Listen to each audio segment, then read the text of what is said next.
So there are many reasons as to why I generally like dealing with villagers, but one of the main ones is that they allow you to kind of be a joke to people on a whole new level. Like, for example, the other day Eystreem was streaming for the first time from the server, and I might have been a joke to him a tiny bit. Oh my gosh, dude, you are awesome. Shout out to this guy. Wait, let's make this stream interesting, shall we? I don't like the sound of that. Mending 1 book to anyone who kill Eystreem first. No, that's a little cruel. No, stay away from me. Grr. Don't you try and kill me. No, die. No. Okay, no, well, that was awkward. Feels good to be a gangster.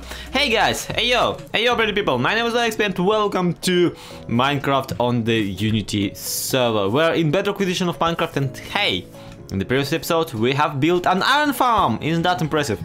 Well, in this one I feel we will be continuing the overall trend of building stuff and also doing things, but before we do that, let me just quickly address something. Guys, I've seen your comments on the previous episode, on the previous episodes even. I've seen your suggestions for the book names. Those are brilliant. I will be using them a tiny bit later, not in this episode though, but at some point when we'll be restocking our shop, I will definitely be coming back to the comments of the previous videos and double checking them for stuff. For now, let us return to the world of a villager, tricking villagers into doing things for us. And today we have a little bit of a doozy. So first things first, I have behind the scenes between the videos basically assembled a double item filter. We're filtering out all the poppies and dropping them onto a cactus, and we're also filtering out all the iron and dropping it into this particular chest. It also has been a little bit of a while from the last time I've seen a golem drop, so I'm mildly concerned about them not dropping. But that is, yeah, that's my general problem, you see. Lately, like that's my biggest problem with any iron farm, really. Even though they are usually reliable, I never feel like they are. So in my paranoid brain just makes me constantly go back and double, triple, quadruple check that they actually are working and that nothing is broken. And as far as I can tell, yeah, there's no golem stuck, there's nothing. There shouldn't be a problem here, is what I'm trying to say. So why aren't there iron people dying? Yeah, the problem might be that the farm is currently tiny bit cruddy, and hey, is that a golem? It is. Oh, the way it was. Okay, so it actually works, but it is still pretty cruddy because you see, we only have 2 villagers up here, and they refuse to breed. The reason they refuse to breed is because the number of doors up here actually somehow is not correlated with the number of villagers up there, but instead is correlated with the number of villagers down there. So this farm somehow through 64 blocks and more is connecting all of those villagers to the imaginary artificial village up there. That should not be. That should not stand, but it makes the iron farm work, and I don't care. For now, we are in no position to demand the iron farm to stop working randomly, because we just don't have enough food to breed up the guys in the up there manually. So for now, I'm making this directorial decision. We are not removing, we will be removing the trading center from here to somewhere. However, we will also be doing that after we've created a proper carrot farm, and that carrot farm provides me with enough stacks of carrots for me to feel satisfied. We doubly need the carrot farm too, because you see, it's not just enough for us to breed up those villagers in the farm, but I also have not really discovered, just dug out a design for a villager trading thing in Bedrock edition of Minecraft that also calls upon ridiculous amounts of carrots. So yeah, today we are kind of bottlenecked to the orange pointy vegetable. which is also tricky to get, because you see, if any of those guys, the guys down here, or any villagers like on this general plateau, will get to farm carrots, they will not do it. Yeah, if I just hoe the ground beneath this guy and give him some seeds, it will not work, because he will feel that he's too far away from the center of the village, and he's also too far away from the actual doors of the village. So he will attempt to return home and prioritize that task instead of actually farming carrots like I want him to. So our only chance here is to make this village kind of, you know, not like far away enough from our carrot farmers. And I did that, and I tried that, and I placed a carrot farmer all the way down there. You see? And would you know, it actually worked. If we quickly bone meal some carrots below this guy, he will go and grab them, right? Go grab them. There you go, good boy. He will go and grab them. And I'm willing to bet my money on him also trying to share some food with other villagers, if he actually saw any. And that's all we need from him. All we want from him is for him to be able to plant carrots, harvest carrots, and throw them at another villager, because those are the mechanics we'll be exploiting today. The problem arises when you realize that to get him walking, we had to step away more than a stack of blocks from the general trading area. Which means that not only will we have to constantly make a trip back and forth, but also that we are just taking away a massive amount of land from the server without making anything pretty in it. And that just should not stand. We will not today just be getting rid of the carrot problem and trying to capitalize on it. We shall also try to do something fun and interesting with this area out here. And yes, one option is to just make it into a freaking football field, but I hate football, so instead we'll be doing something much more productive from the villager perspective. We shall be making and using it as our pumpkin and melon farm. And we'll also probably, yeah, try to build some sort of a pretty building on top of it. Alright, so this is the most harvest efficient farm for melons and pumpkins that I know of. I might be mistaken, I might be confused, but what I mean when I say that it is harvest efficient is that it basically harvests melons and pumpkins as soon as they grow. See? Like that. It might not be necessarily the most the most efficient period farm, because it might leave your melons and pumpkins just laying on the thing, but every now and again it actually works properly and pushes them into the hopper as you would want it to. Worst case scenario, we could always get whatchamacallit, a minecart, a hopper minecart running below the freaking thing, periodically like picking up the pumpkins and melons through the block, because that's what hopper minecarts do. However, yeah, this is basically as good as it gets. And at the same time, do we really care for a certain amount of, you know, a certain amount of lost product if we will be getting a lot of them, basically not 24/7, but every time we are on the server and in the area? One way to improve it, obviously, is to make a ton of those. Basically repeating this contraption as much as we can until we absolutely fill in that stupid place. So I'm thinking that's what I shall be doing from now on. The problem here is that every single piece, for every stem of a pumpkin, I need 3 hoppers. And that's iron once again bottlenecking us, even despite us having the iron farm, because no matter how fast or not fast this thing it cannot keep up with my demands just now. Just look at it, it's barely a stack right now, and I've been around for absolute ages.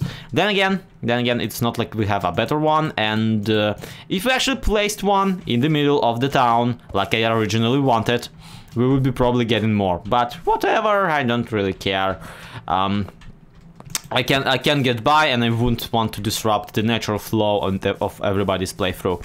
One way or another, we will be doing this, and we will be doing this there, on our way to the villager carrot farm.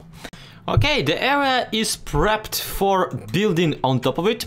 However, the question is still remaining. How do we grab the stuff that will get stuck? And the answer really is hopper minecarts. But there is a bit of an issue with hopper minecarts. If we go on hopper minecarts, we should probably just not do the regular ones, because they're the regular hoppers, because screw them, they won't even do us any good. Instead, we'll just make a double lane of hopper minecarts going bloop and then bloop back. Or maybe 2 hopper minecarts going bloop at the same time. However, the problem there is that while I do have an iron farm and in theory could get enough rails and hopper minecarts themselves, I do not have a gold farm, and I'm not really you know, interested in digging for gold that much. I don't have a very limited supply of it. That's like beyond limited. And yeah, we gotta figure out how to do this on the very cheap. So the question here is how do? But there's actually another question that is much more important, and that is not yet addressed, because I have not yet ever gotten a thing, like a reason to address it. What if hopper minecarts but water? That is a very good question, friends, and we shall finally know. The humanity shall have an answer as to what if hopper minecart but also water. So you have this little thing that we'll be making into basically an aqueduct. And the first question is, what if rails but water? Because you see, in this update you can pretty much do this, right? And it seems to be working perfectly fine. So what if we rails but water but also hopper minecart? Aha! I have created perpetual motion! I am a god amongst physicists! There's still a bit of a problem with hopper minecarts in the game. And by still, I mean still after so many years. There is a bug when, if an entity is crossing a chunk border, there is a chance that that entity will just randomly despawn. That is a problem. That is a problem I don't quite know how to counter, except for make sure that both chunks are loaded at the moment of the entity crossing. So, what do, I hear you ask? Manual launching sequence, or at the very least a very rare launching sequence. Or alternatively, we could make several hopper minecart trails separated into the chunk border. So like inside of a chunk, so that it never actually crosses stuff. Yeah, seems like an option. How do I find chunk borders? The answer, as with so many things in life, is with math. Basically the idea here is to look at your coordinates and divide them by 16, because a chunk, if you don't know, it's the area that the game, basically a piece of the world in which the game measures the amount of like space to render at once and to load at once, meaning that yeah, actually if a chunk is loaded, then an area 16 by 16 is loaded around you. But it also means that if we just take the coordinates we have in the upper left corner right now and divide them by 16, if the result is like an integer number, like a whole number, not anything with a dot, then we are standing right on the edge of a chunk, right on the edge and on a border.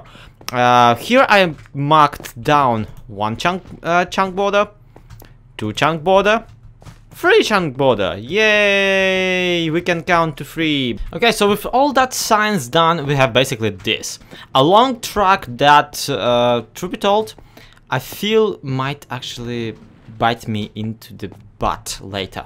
The problem here being that I'm pretty sure if I unload this chunk while the minecart is on the rail, it will actually forget what side, like what direction it was coming, and forget how much velocity it had, and just stop. But I'm honestly just hoping for the best here, and if it doesn't work, I'll definitely fix it up, but if it does, I will be very happy.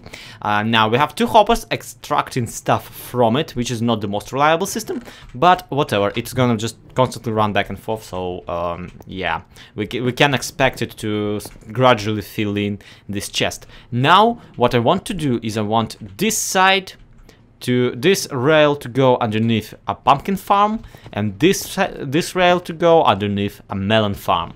With that, we will be covering, basically killing 2 birds with 1 stone. And the problem that is the only one that, except for the glitches, that remains is basically that the farm is 2 blocks wide.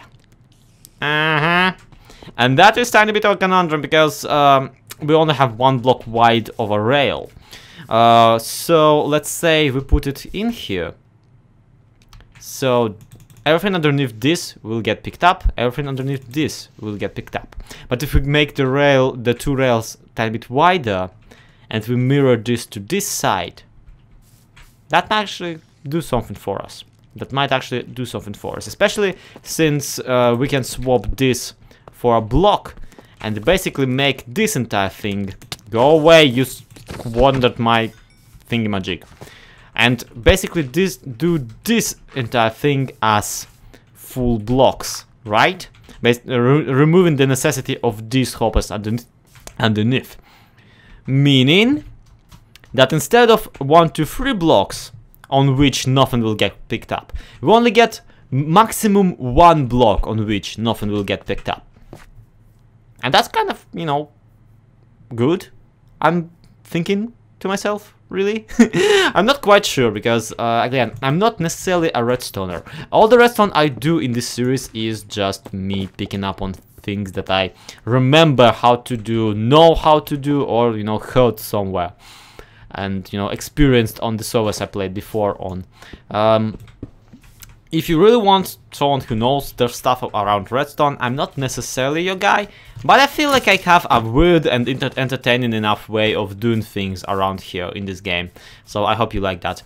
If you do smash that like button. I'm just kidding. Yeah, just do leave a like and do tell me just in general, because I don't know. I don't feel like I'm much of an educated redstone professional, but at the same time, I kind of strive to be.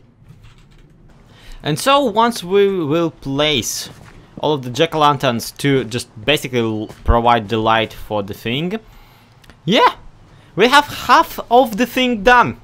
Half of the thing that we shall replicate first things first, just on the other side of those redstone blocks, and then also replicate the entire thing several times to place it in several more chunks, just in the hopes of getting even more of the melonage, pumpkinage, and other things. This, by the way, this right here, 12 melon slices, we got just while I was running around making the actual jack-o'-lanterns. So you can imagine that this thing is actually quite productive, like to a certain degree. So yeah, all that's left to do is take a half of a thing, make a full thing out of it, and then we will have an absolute unit of a farm. All that's left to do is to be impressed by the size of it. And there we go, the functional bit is basically over with, and we just saw that little pumpkin there being picked up by our minecart. So yeah, everything seems to be working, and I would absolutely be rebuilding this right now on a separate chunk right there, like on the other side of this little endeavor. If first thing first, I wouldn't want first to see how it actually works and like if it's efficient to any degree, and also if I didn't if I actually did have resources for it. Yeah, even despite the gold not being a problem, like not being a necessity for this design anymore, I still would need like a bunch of stuff such as basic repeaters. And yes, I know I have 23 of them right now in my inventory, but at the same time, yeah, to get them I had to go mine all the way. Plus it's quite a long time and I really want this episode to come out basically not late, is my point. So I'll leave this for now. The next bit will just be grind of me replicating this design here, here, and probably here. But before I go, let me quickly explain something that I never really addressed. In the beginning of this episode, I've been talking about working on a villager powered carrot farm. And it just so happened that Mr. Legendary Potato came around, Cameron, as he's also known, and yeah, he had a bit of a proposition that didn't really necessarily mess up my plans, but actually improved them greatly, allowing me to skip the carrot farm for now. Let's hear what he has to say, shall we? Okay, so I know you're the man of the villagers around here, right? Just for now. Truth be told, Animus will be like the man of the villagers in like couple of videos, as far as I understand his plans for the series. Okay. Okay. Because I was proposing if you could, you know, give me a couple of villagers, all right? And Okay. so, you know how you mentioned making my farm automatic? I was thinking like, you know, I could do that. I could just, you know, put in the stuff, do all that. I was thinking I could do bigger and badder than that. And so here's the part where the villagers come in, is I want to make it fully automatic, pretty much with the villagers, and they can, you know, farm all this stuff for me, so that I can just sit there and watch them do all the work and, you know, the stuff. I hear you, but you might not like what I have to counter-propose here. Okay, go Because on. you see, villagers are a bit of a hot commodity, it's fairly hard to come by, and also, as a man of science, you shall know that only the full-on brown coats do any actual farming. Yes. So I would this need type about of guy, 3 of right? those. Yeah. And I would only need at the about moment 3 of them. have one.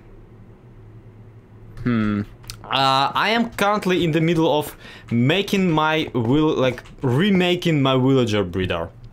Okay. So what I have to counter-propose really is that I wanted a farm like that for myself too. Oh. Okay. So what if you do your part and make this shoddy shack of carrots into a proper villager powered carrot shack, right? Okay. And as you do that, that carrot shack will provide me with enough carrots to breed up my fox and actually give you the villagers you deserve and want. Okay. Because at the moment I only have one other farmer villager, and he is sadly preoccupied as my emerald fetching guy. Oh, this is zombie. Yeah. All right.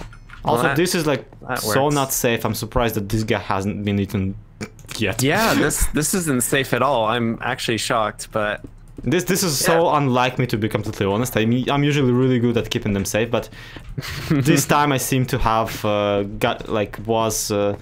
taken. Yeah. there's not even torches around here. Like, this is just asking for it. Oh, torches are not really a necessity when saving villagers. It's more important to just box them in, because Well, yeah, but I mean, like, it wasn't even boxed in. Zombies can spawn around here. He's open target. But yeah. So Yeah. do we have a deal? All right. Yeah, I can help you out with that. I think that would be splendid. Because that would be amazing. Because for the last half a week I've been running around looking for a proper Bedrock Edition carrot farm, like specifically carrot farm, and I've been not finding any. Right, like there is a Bedrock Edition redstone community, but it sure is not making itself visible enough. And that's where we find ourselves. We don't really need a carrot farm just now, because Mr. Cameron and Mr. Legendary Potato has actually provided us with carrots right here. You can find, I can find them in here in this particular chest, and these carrots maybe won't be necessarily enough to breed up an entire army of villagers, but to set up a breeder, that shall be enough, because I already have the design in mind, and that design requires me to basically actually feed the villagers manually for them to start breeding. So in the next episode, I think that's what we'll be working on, making the actual breeder for the for our, you know, things and stuff. And after that, our main task will be basically to provide Mr. Cameron and Mr. Legendary Potato, who is also our neighbor, by the way. His base is all the way out there. You can just barely make it out to be all the way up there. And yeah, once we get any brown coats, we will be sure to deliver them to him as our part of the bargain. But for now, that is gonna be it. Thank you everybody so much for watching. I know that this latest couple of episodes has been a bit more on the redstone side. Don't worry, we'll be doing some building and we will be making doing some fun tiny bit later. But for now, that is gonna be it. My name has been Zloyxp. This has been the Unity SMP. Do subscribe if you haven't subscribed yet. Do leave a like if you enjoyed this video. And if you have any tips on like why this contraption here should not exist, yeah, just tell me. I'm open to suggestions and to criticisms. For now, I'm quite happy with it. And let's leave it be, shall we? To be continued. Have a good one. Bye bye.